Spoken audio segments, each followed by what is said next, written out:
ಈಗ ನಾನು 0ಯಿಂದ 3ರವರೆಗೂ ಎಣಿಸ್ತೀನಿ. ಅವರ ಆತ್ಮ ದೇಹದಿಂದ ಹೊರಗಡೆ ಬಂದು ಮಾತಾಡೋದಕ್ಕೆ ಶುರು ಮಾಡಲಿ. ಎಸ್, ಹಾಗೆ ಅಲ್ಲೇ ಇರ್ತಕ್ಕಂಥ ಒಂದು ಬಂಡೆ ಮೇಲೆ ಕುತ್ಕೊಂಡಿದೆಯಾ?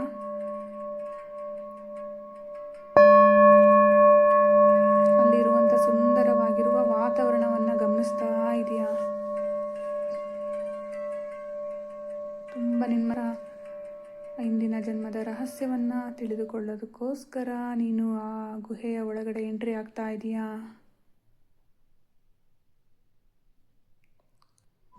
ಸಂತೋಷದಿಂದನೇ ಕೂತ್ಕೊಳ್ತಾನೆ. ಇಲ್ಲ, ಅವನು ಹೋಗಲೇಬೇಕು. ಹೋಗೋದಿಲ್ಲ ಅಂತ ಹೇಳ್ತಿದ್ದಾನಾ? ನೀನು ಹೇಳು, ಹೋಗಲೇಬೇಕು. ಈ ಜನ್ಮದಲ್ಲಿ ಇವಾಗ ಮೇಲೂ ಇಲ್ಲ ಕೆಳಗಡೆ ಇಲ್ಲ, ಎಷ್ಟು ನರಕ ಅನುಭವಿಸ್ತಾ ಇದೆಯಾ? ಮಾರಮ್ಮನೂ ಕೂಡ ಕಟ್ಟಾಕಿದೆ. ಈಗ ಅಮ್ಮ ಆದ್ರೂ ಕೂಡ ಅಷ್ಟೇ, ಅವರು ಹೆದರ್ತಾರೆ ನೀನು ಈ ಥರ ಒಂದು ಆತ್ಮ ಆಗಿ ಕಾಡ್ತಾ ಇರೋದ್ರಿಂದ ನೀನು ಒಂದು ಮರು ಜನ್ಮವನ್ನು ಪಡಿಬೇಕಲ್ವಾ? ಹಾಗಾಗಿ ಬೇರೆ ಒಂದು ಜನ್ಮವನ್ನು ಪಡೆಯೋದಕ್ಕೋಸ್ಕರ ನಾನೀಗ ಸಹಾಯ ಮಾಡ್ತಾ ಇದ್ದೀನಿ. ಬೇರೆ ಒಂದು ಜನ್ಮವನ್ನು ಪಡಿಬೇಕು. ಹಾಗಾಗಿ ನಿಮ್ಮ ಫ್ಯಾಮಿಲಿನಲ್ಲಿ, ನಿನ್ನಲ್ಲಿ ಮತ್ತು ನಿನ್ನ ತಮ್ಮನಲ್ಲಿ, ಇಡೀ ಫ್ಯಾಮಿಲಿನಲ್ಲಿ ಏನೇನು ಅವನ ಕಡೆಯಿಂದ ಸಮಸ್ಯೆ ಆಗಿದೆಯಲ್ಲ, ಆ ಸಮಸ್ಯೆಯನ್ನು ಸಂಪೂರ್ಣವಾಗಿ ತಗೊಂಡು ಬೇರೆ ಜನ್ಮ ಕೊಡೋದು. ಎಷ್ಟನು ಎಲ್ಲ ಸಮಸ್ಯೆನೆಲ್ಲ ಸಂಪೂರ್ಣವಾಗಿ ತಗೊಂಡು ಹೋದಲ್ಲ. ಇನ್ಯಾವುದು ಸಮಸ್ಯೆ ಇಲ್ಲ. ಆ ಹುಡುಗ ಇನ್ನೊಂದು ಜನ್ಮಕ್ಕೆ ಹೊರಟೋದ. ಈಗ ಇನ್ನೊಂದು ಸರಿ ನೋಡು, ಎಲ್ಲಾದರೂ ಇನ್ನೇನಾದರೂ ಸಮಸ್ಯೆ ಇದೆಯಾ ಅಂತೇಳಿ, ಅವನೆಲ್ಲಾದರೂ ಇದ್ದಾನಾ ಅಂತೇಳಿ ನೋಡು, ಚೆಕ್ ಮಾಡು. ಎಲ್ಲೂ ಕಾಣ್ತಿಲ್ಲ, ಗುಡ್ದಲ್ಲೂ ಕಾಣ್ತಿಲ್ಲ. ಮಾರಮ್ಮನ ಹತ್ರ ಇಲ್ಲ. ಇಲ್ಲಿ ಮನೆಯಲ್ಲಿ ನಿನ್ನ ಜೊತೆ, ಅಮ್ಮನ ಜೊತೆ, ಯಾರ ಜೊತೆನೂ ಇಲ್ಲ. ತಮ್ಮನ ಜೊತೆ, ನಿಮ್ಮ ಫ್ಯಾಮಿಲಿ ಮೆಂಬರ್ಸ್ ಯಾರ್ಯಾರು ಇದ್ದಾರೆ ಎಲ್ಲ ಒಂದ್ಸರಿ ಚೆಕ್ ಮಾಡು. ಎಲ್ಲೂ ಇಲ್ಲ, ಹೊರಟೋದಲ್ಲ. ಈ ಜನ್ಮದಲ್ಲಿ ಈಗ ಭಿಕ್ಷೆ ಬೇಡುವಂಥ ಸ್ಥಿತಿಗೆ ಬಂದಿದೆಯಲ್ಲ, ಅದಕ್ಕೆ ಮೂಲ ಕಾರಣ ಭಿಕ್ಷುಕ ಅಳ್ತಾ ಹೋದ್ನಲ್ಲ, ಅದೇನಾ? ಅಥವಾ ಬೇರೆ ಇನ್ನೇನಾದರೂ ಸಮಸ್ಯೆ ಇದೆಯಾ ನೋಡು. ಸರಿಯಾಗಿ ಚೆಕ್ ಮಾಡಿಬಿಟ್ಟು ಎಸ್ ಅಂತ ಹೇಳು. ಭಿಕ್ಷುಕ ಮತ್ತು ದೇವಸ್ಥಾನ ಎರಡೇ ಕಾಣಿಸ್ತಿರೋದು. ಈಗ ಭಿಕ್ಷುಕನ ಆತ್ಮ ಏನಾದ್ರು ಜೊತೆನಲ್ಲಿದೆಯಾ? ಇಲ್ಲ. ಹಾಂ, ಈಗ ಆ ಭಿಕ್ಷುಕ ನೀನು ಕಣ್ಣೀರು ಹಾಕು, ನೀನು ಅಳ್ತಾ ಇರು ಅಂತ ಹೇಳೋದ್ನಲ್ವಾ, ಅವನ ಕಡೆಯಿಂದ ಬಂದಿರತಕ್ಕಂತಹ ಸಮಸ್ಯೆ ಏನೇನಿದೆ ಅಲ್ವಾ, ಅದನ್ನೆಲ್ಲ ಸಂಪೂರ್ಣವಾಗಿ ಆ ಭಿಕ್ಷುಕನ ಕಡೆಗೇ ಕಳಿಸ್ಬಿಡು. ಅದನ್ನು ಕಳಿಸ್ಬಿಟ್ಟು ಎಸ್ ಅಂತ ಹೇಳು. ಆ ಸಮಸ್ಯೆ ಏನೇ ಇದ್ರೂ ಕೂಡ ಕಂಪ್ಲೀಟಾಗಿ ಆ ಭಿಕ್ಷುಕನಿಗೆ ಕಳಿಸ್ಬಿಡು. ನೋಡಿ ಎಸ್ ಅಂತ ಹೇಳು.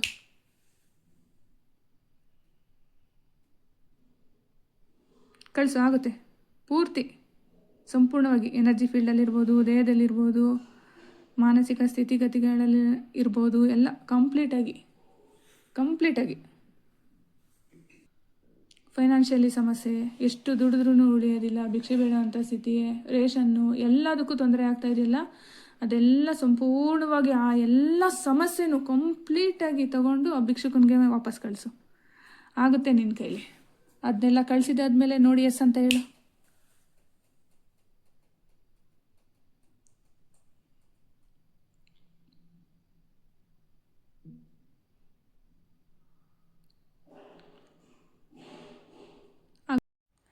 ನಮಸ್ಕಾರ. ನಾನು ಸುಮಾರು 8 ತಿಂಗಳಿಂದ ಈ ವ್ಯಕ್ತಿಗೆ ಹೀಲಿಂಗ್ ಸೆಷನ್ನ ತಗೊಳ್ತಾ ಇದ್ದೀನಿ. ಇವ್ರದ್ದು ಸಮಸ್ಯೆನೂ ಕೂಡ ಅಷ್ಟೇ ವಿಚಿತ್ರವಾಗಿತ್ತು. ಇದೊಂದು ಚಾಲೆಂಜಿಂಗ್ ಆಗಿತ್ತು ನಮಗೆ. ಈ ಸಮಸ್ಯೆನ ಹೇಗಾದರೂ ಮಾಡಿ ಕ್ಲಿಯರ್ ಮಾಡಿಕೊಡ್ಬೇಕು ಅನ್ನುವಂತಹ ಒಂದು ಉದ್ದೇಶದಿಂದನೇ ಇಷ್ಟೊಂದು ಸೆಷನ್ ಆಯಿತು. ಮತ್ತು ಇದ್ರ ಜೊತೆಯಲ್ಲಿ ಇವರು ಚೆನ್ನಾಗಿ ಸಪೋರ್ಟ್ ಮಾಡಿದ್ರು. ಇವರಿಗಿರ್ತಕ್ಕಂಥ ಮುಖ್ಯ ಸಮಸ್ಯೆ ಏನಪ್ಪ ಅಂತ ಅಂದರೆ, ಮನೆಯಲ್ಲಿ ವಿಚಿತ್ರವಾಗಿರ್ತಕ್ಕಂತಹ ಸೌಂಡ್ಗಳೆಲ್ಲ ಕೇಳಿಸೋವಂಥದ್ದು. ಇವರಿಗೆ ಕನಸು ಬೀಳ್ತಾ ಇರ್ತದಂತೆ. ಯಾವಾಗಲೂ ಒಂದು ದೇವಾಲಯದ ಕನಸು ಮತ್ತು ಭಿಕ್ಷುಕನ ಕನಸು ಬೀಳ್ತಾ ಇರ್ತಿದ್ದು. ಯಾರೇನಾದ್ರೂ ಸ್ವಲ್ಪ ಸಿಟ್ಟು ಮಾಡ್ಕೊಂಡು ಏನಾದ್ರು ಇವ್ರಿಗೇನಾದರೂ ಬೈದರೆ ಸಾಕು ಸೀಮೆಣ್ಣೆ ಹಾಕ್ಕೊಳ್ಳೋ ಅಂಥದ್ದು, ಗ್ಯಾಸ್ ಸಿಲಿಂಡ್ರು ಪೈಪ್ನೆಲ್ಲ ಓಪನ್ ಮಾಡೋದು, ಈ ಥರ ವಿಚಿತ್ರವಾಗೆಲ್ಲ ಆಡ್ತಾಯಿದ್ರು. ಇದ್ರ ಜೊತೆಯಲ್ಲಿ ಮನೆಯಲ್ಲೂ ಕೂಡ ಅಷ್ಟೇ ಏನು ರೇಷನ್ನು ಕೂಡ ಇಲ್ಲ ಇವರಿಗೆ ಊಟ ಮಾಡೋದಕ್ಕೆ, ಹಾಕೊಳ್ಳೋಕೆ ಬಟ್ಟೆ ಆಗಲಿ, ಭಿಕ್ಷೆ ಬೇಡುವಂತಹ ಸ್ಥಿತಿ. ಅದಾದಮೇಲೆ ಮಾನಸಿಕವಾಗಿ ಫುಲ್ಲು ಕುಗ್ಗೋಗ್ಬಿಟ್ಟಿದ್ರು. ನೈಟ್ ಹೊತ್ತು ಎದ್ದೇಳೋದು, ಸುಮ್ಮನೆ ಕೂತ್ಕೊಳ್ಳೋದು, ತಲೆ ಕೂದಲು ಬಿಚ್ಕೊಂಡು ಕೂತ್ಕೊಳ್ಳೋ ಅಂಥದ್ದು, ಯಾರ ಜೊತೆನೇನು ಮಾತಾಡೋದಿಲ್ಲ, ಯಾರಾದರೂ ಏನಾದರೂ ಮಾತಾಡೋಕ್ಕೆ ಬಂದರೆ ಗರ್ ಅಂತೇಳಿ ಫುಲ್ಲು ಸಿಟ್ಟು ಮಾಡ್ಕೊಳ್ಳೋದು. ಈ ಥರ ವಿಚಿತ್ರ ಸಮಸ್ಯೆಗಳನ್ನೆಲ್ಲ ಅನುಭವಿಸ್ತಾಯಿದ್ರು. ಮತ್ತು ಅಷ್ಟೇ ಅಲ್ಲದೆ ಇವ್ರ ಕಡೆಯಿಂದ ಗೊತ್ತಾಗಿರೋ ವಿಷಯ ಏನಪ್ಪ ಅಂದರೆ, ಯಾವುದಾದ್ರು ಒಂದು ಬಿಸ್ನೆಸ್ ಮಾಡೋದಾಗಲಿ ಅಥವಾ ಯಾರಾದರೂ ಒಂದು ಬಿಸ್ನೆಸ್ ಮಾಡ್ತಿರ್ತಕ್ಕಂಥ ಪ್ಲೇಸಿಗೆ ಹೋಗೋದಲ್ಲಿ ಇವ್ರ ಕಾಲಿಟ್ಟರೆ ಸಾಕು, ಅಲ್ಲಿ ಲಾಸೇ ಅವರಿಗೆ, ಬೇರೆಯವ್ರಿಗೂ ಕೂಡ ಲಾಸ್ ಆಗ್ತಿತ್ತು. ಈ ಥರ ಒಂದು ಸಮಸ್ಯೆ ಇತ್ತು ಇವರಿಗೆ. ಏನು ಸಮಸ್ಯೆ ಇರ್ಬೋದು ಅಂಥೇಳಿ ಈ ಸೆಷನ್ನ ತಗೊಳ್ತಾ ಗೊತ್ತಾಗಿದ್ದಂಥ ವಿಷಯ ಏನಪ್ಪ ಅಂತ ಅಂದರೆ, ಇವರು ಹೋದ ಜನ್ಮದಲ್ಲಿ ಗಂಡ ಆಗಿದ್ದರು, ಇವರಿಗೆ ಸಂಸಾರ ಇತ್ತು, ಗಂಡ ಹೆಂಡತಿ ಇಬ್ಬರು ಮಕ್ಕಳು. ಇದಾದಮೇಲೆ ಇವ್ರ ಹತ್ರ ಒಬ್ಬ ಭಿಕ್ಷುಕ ಬಂದಂತೆ. ಭಿಕ್ಷುಕ ಬಂದು ಊಟ ಬೇಕು ಅಂತನೋ ಏನು ಒಟ್ಟಿನಲ್ಲಿ ಕೇಳಿದ್ದಾನೆ. ಇವರು ಭಿಕ್ಷುಕನ ಕಡೆ ಗಮನ ವಹಿಸಿಲ್ಲ. ಅಂದರೆ ಹೋದ ಜನ್ಮದ್ದು ಕತೆ ಇದು. ಆಗ ಭಿಕ್ಷುಕ ಹತ್ಕೊಂತ, ನೀನು ನನ್ನ ಥರನೇ ಹೇಳು, ನೀನು ನನ್ನ ಥರನೇ ಭಿಕ್ಷೆ ಬೇಡಂಗಾಗು ಅಂತ ಹೇಳಿ ಹೋಗಿದ್ದಷ್ಟೇ ಅಂತ ಇವರು ಕಾಣಿಸೋಂಥ ವಿಷನ್ ಮುಖಾಂತರವಾಗಿ ನಾನು ಹೇಳ್ತಾ ಇರೋದು. ಇವ್ರು ಹೇಳಿದಂಥ ವಿಷಯನೇ. ಹೋಗಿದ್ದಾದಮೇಲೆ 2ನೇ ದಿವಸಕ್ಕೆ ಸಿಡಿಲು ಬಡಿತಂತೆ. ಸಿಡಿಲು ಬಡ್ದಿದ್ದಾದಮೇಲೆ ಪೂರ್ತಿ ಮನೆಯಲ್ಲಿ ಇರ್ತಕ್ಕಂಥ ಪರ್ಸನ್ಸ್ ಎಲ್ಲರೂ ಕೂಡ ಸಿಡಿಲು ಬಡಿದು ಬೆಂಕಿ ಹಚ್ಚಿ ಬೆಂಕಿಯಲ್ಲಿ ಬೆಂದು ಸತ್ತೋದ್ರಂತೆ. ಅದಾಗಿ ನೆಕ್ಸ್ಟ್ ಡೇ ಆ ಭಿಕ್ಷುಕ ಬಂದು ಆ ಮನೆ ಎಲ್ಲ ಸುಟ್ಟೋಗಿತ್ತು, ಈ ಜನ ಎಲ್ಲ ಸುಟ್ಟೋಗಿದ್ರಲ್ಲ, ಅದನ್ನು ನೋಡಿಬಿಟ್ಟು ತುಂಬ ಖುಷಿಯಿಂದ ಹೋದಂತೆ. ಮತ್ತು ದೇವಾಲಯ ಕಾಣಿಸ್ತಾ ಇದ್ದಿದ್ದು ಯಾವ ವಿಷಯಕ್ಕೆ ಅಂತ ಅಂದರೆ, ಆ ವ್ಯಕ್ತಿ ಸಾಯೋದಕ್ಕಿಂತ ಮುಂಚೆ ಆ ದೇವಾಲಯಕ್ಕೆ ಏನೋ ಹರಕೆ ಮಾಡ್ಕೊಂಡಿದ್ರಂತೆ. ಸತ್ರಲ್ಲ, ಸತ್ತು ನೆಕ್ಸ್ಟ್ ಡೇ ಹೋಗ್ಬೇಕಾಯ್ತಂತೆ ಆ ದೇವಾಲಯಕ್ಕೆ. ಆ ದೇವಾಲಯ ಎಲ್ಲಿದೆ ಮತ್ತು ಯಾವ ಊರು ಏನು ಎಲ್ಲದನ್ನು ಕೂಡ ಹೇಳಿದ್ರು. ನಾವು ಸರ್ಚ್ ಮಾಡಿ ನೋಡಿದ್ವು. ಅದಾದಮೇಲೆ ಇವರು ಪುನರ್ಜನ್ಮವನ್ನು ತಾಳ್ತಾರಲ್ಲ, ಇವರ ತಾಯಿಯ ಗರ್ಭದಲ್ಲಿ ಇರಬೇಕಾದ್ರೆ ಇವರ ತಾಯಿಯ ಜೊತೆ ಒಂದು ಹುಡುಗನ ಆತ್ಮ ಇತ್ತಂತೆ, ಚಿಕ್ಕ ಹುಡುಗನ ಆತ್ಮ ಇತ್ತಂತೆ. ಆ ಹುಡುಗಂಗೆ ಏನಪ್ಪ ಅಂದರೆ, ಇವ್ರ ತಾಯಿ ಇದಾರಲ್ಲ ಅವರು ನನ್ನ ತಾಯಿನೇ ಅಂತ ತಿಳ್ಕೊಂಬಿಟ್ಟಿದೆ ಅದು ಆತ್ಮ. ಸತ್ತೋಗಿದ್ದಾನೆ ಆ ಹುಡುಗ ನೇಣು ಹಾಕ್ಕೊಂಡು. ಅಪ್ಪ ಏನೋ ಬೈದ ಅನ್ನೋವಂಥ ವಿಷಯ ಗೊತ್ತಾಯಿತು. ಅಪ್ಪ ಬೈದಿದ್ದಕ್ಕೆ ಹೋಗಿ ನೇಣು ಹಾಕೊಂಡು ಸತ್ತೋದಂತೆ. ಆ ಮನೇನ ಯಾರಿಗೂ ಕೂಡ ಬಾಡಿಗೆ ಕೊಟ್ಟಿರಲಿಲ್ಲಂತೆ. ಇವರ ತಾಯಿ ಪ್ರೆಗ್ನೆಂಟ್ ಇರೋವಂಥ ಸಮಯದಲ್ಲಿ ಆ ಮನೆಗೆ ಬಾಡಿಗೆಗೆ ಹೋಗ್ತಾರಂತೆ.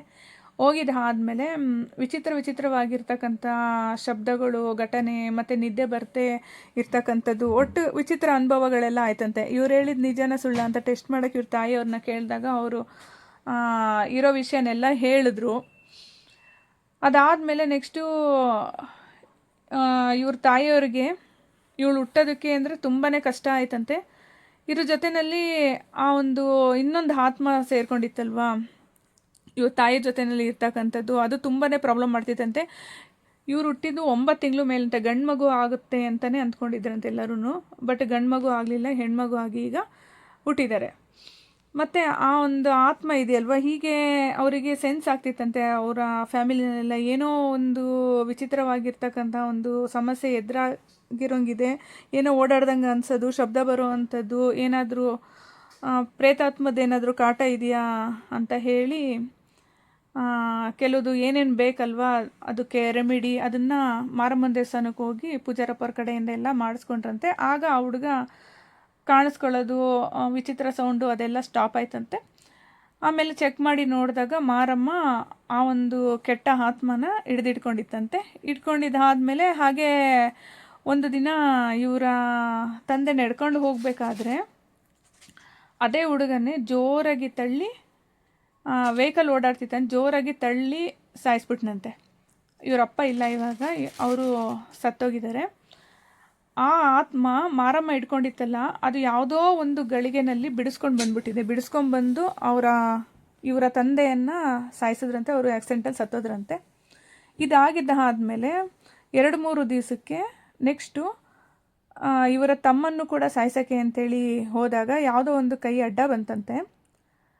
ಅದಾಗಿದ ನಂತರ ಮತ್ತೆ ನೆಕ್ಸ್ಟು ಈಗ ಮಾರಮ್ಮನ ಪೂಜೆ ಮಾಡ್ತಿರಲ್ಲ, ಮತ್ತೆ ದೇವಸ್ಥಾನಕ್ಕೆಲ್ಲ ಹೋದಾಗ ಆ ಒಂದು ಕೆಟ್ಟ ಆತ್ಮ ಇತ್ತಲ್ಲ ಅದನ್ನು ಮತ್ತೆ ಬಂಧನ ಮಾಡಿ ಇಟ್ಟಿದ್ರಂತೆ. ಸೊ ಇಷ್ಟೆಲ್ಲ ಇವ್ರಿಗೆ ಕಾಣಿಸುವಂತಹ ವಿಷನ್ ಮುಖಾಂತರವಾಗಿ ಹೇಳಿದಂಥದ್ದು. ಇವರೇ ನೋಡಿ ಹೇಳಿದಂತಹ ಇಷ್ಟು ವಿಷಯಗಳು ನಮಗೂ ಕೂಡ ಕಷ್ಟ ಆಯಿತು ಈ ಸೆಷನ್ನಲ್ಲಿ. ಕೆಲವೊಂದೆಲ್ಲ ರಿಮೂವ್ ಮಾಡಬೇಕು ಅಂತ ಅಂದಾಗ ಸ್ವಲ್ಪ ಸೆಷನ್ ಎಲ್ಲ ಜಾಸ್ತಿನೂ ಆಯಿತು ಮತ್ತು ಕಷ್ಟನೂ ಕೂಡ ಆಯಿತು. ಆದ್ರೂ ಕೂಡ ಬಿಡಲಿಲ್ಲ, ಯಾಕೆಂದರೆ ಈಗ ನಂಬಿ ಬಂದಿದ್ದಾರೆ, ಗುಣಮುಖ ಆಗಬೇಕು ಅನ್ನೋದೇ ನಮ್ಮದೊಂದು ಉದ್ದೇಶ ಆಗಿರುತ್ತೆ. ಅದೇ ಥರನೇ ಇವರು ಕೂಡ ಚೆನ್ನಾಗಿ ಸಪೋರ್ಟ್ ಮಾಡಿದ್ರು, ಹೇಳಿದ್ದನ್ನೆಲ್ಲ ಫಾಲೋ ಮಾಡಿದ್ರು. ಮತ್ತು ಈ ಸೆಷನ್ ಆದಮೇಲೂ ಕೂಡ ಇನ್ನೂ 3 ತಿಂಗಳು ಫಾಲೋ ಮಾಡಬೇಕಾಗುತ್ತೆ, ಅದೇ ಪ್ರಕಾರವಾಗಿ ಫಾಲೋ ಮಾಡ್ತಾರೆ. ಇಷ್ಟೆಲ್ಲ ವಿಚಿತ್ರವಾಗಿರ್ತಕ್ಕಂತಹ ಕೆಲವೊಂದು ಅನುಭವಗಳು ಬೇರೆ ಲೈಫಲ್ಲೂ ಕೂಡ ಇರ್ಬೋದು. ನಾವು ಅಂದ್ಕೊತೀವಿ ಯಾವುದು ಜನ್ಮ ಇಲ್ಲ, ಪುನರ್ಜನ್ಮ ಅನ್ನೋದಿಲ್ಲ, ಹಾಗೆ ಹೀಗೆ ಅಂತೇಳಿ. ಬಟ್ ಇವರು ಹೇಳಿದ್ದನ್ನೆಲ್ಲ ನಾವು ಸರ್ಚ್ ಮಾಡಿ ನೋಡಿದಾಗ ಅಲ್ಲೆಲ್ಲದನ್ನು ಕೂಡ ಇದ್ದಿದ್ದಂಥದ್ದು ಸತ್ಯನೇ ಆಗಿತ್ತು. ಮತ್ತು ಒಂದು ದೇವಸ್ಥಾನನೂ ಕೂಡ ಅಷ್ಟೇ ಸತ್ಯ ಆಗಿತ್ತು. ಈಗ ಇವರು ಈ ಪರಿಸ್ಥಿತಿನಲ್ಲಿ ಇದ್ದಾರಲ್ವ, ಇವ್ರಿಗೆ ಯಾಕೆ ಈ ಥರ ಪರಿಸ್ಥಿತಿ ಬಂದಿದೆ ಅಂತೇಳಿ ಇವರಿಗೆ ಗೊತ್ತಾಗ್ತಾ ಇರಲಿಲ್ಲ. ಹಾಗಾಗಿ ಒಂದು ಸೆಷನ್ನ ತಗೊಳ್ಬೇಕಾದ್ರೆ ಗೊತ್ತಾಯಿತು, ಭಿಕ್ಷುಕನ ಒಂದು ಮ್ಯಾಟ್ರ್ ಬಂತು ಅಲ್ಲಿ. ಅದೇ ಥರನೇ ಇವರು ಇವಾಗ್ಲೂ ಕೂಡ ಅಷ್ಟೇ ಭಿಕ್ಷೆ ಎತ್ತುತ್ತಾ ಇದ್ದಾರೆ. ಭಿಕ್ಷೆ ಎತ್ತುತ್ತಾರೆ ಅಂದರೆ ಹೊರಗಡೆ ಹೋಗಿ ಭಿಕ್ಷೆ ಎತ್ತಾರೆ, ಆ ಥರ ಅಲ್ಲ.